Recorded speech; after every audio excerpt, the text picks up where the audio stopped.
Long, long ago, in the deep, dark forest of Old Wild, people lived like animals. They growled instead of speaking, ate raw fruits, and slept in trees. They didn't know what light was except the sun that rose and disappeared. The nights were filled with cold, hunger, and fear. But among them, there was a curious little boy named Taro who always asked, "Why do we live like this?" One stormy night, lightning struck an old dry tree. Boom! It burst into flames. The people ran and screamed, but not Taro. He watched carefully. He whispered, "This fire is warm and bright and scary but beautiful."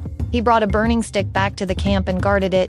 He named it Sunstick. Soon, they used it to cook meat, scare animals, and warm their caves. The fire became their friend.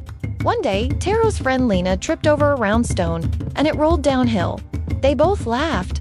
Taro shouted, "Wait, that rock is ... moving." They pushed it again, and again it rolled every time. They tied it to logs and carried food faster. That rolling rock became the first wheel. Now they didn't have to carry things on their backs. Taro loved digging the ground. One day, he found shiny things: gold, silver, and soft red clay. "The earth is full of treasures," he cried. They used sharp stones to hunt, clay to make pots, and shiny metals for decorations. Earth wasn't just dirt anymore, it was their toolbox. During winter, the cold winds howled like wolves. Everyone shivered. Taro saw a bear rolling in leaves to stay warm. He had an idea. They wrapped leaves, tree bark, and animal skins around their bodies. "Look," Taro smiled, "we are wearing the forest." The first clothes were born not for fashion, but for survival. One morning, the village faced fire, wind, floods, and tremors. People were afraid, but Taro stood calmly.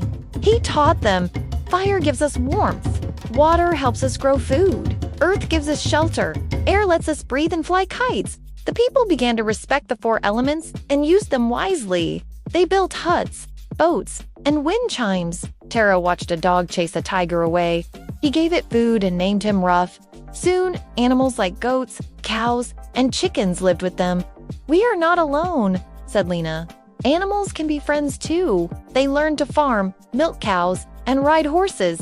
Life became easier and more joyful. With fire, wheel, clothes, tools, and animal friends, their village turned into a town. They danced, sang, painted walls, and told stories. Taro stood proudly and said, "We are no longer just wild people. We are thinkers, builders, dreamers." They named their tribe the First Ones, and their stories were passed down forever.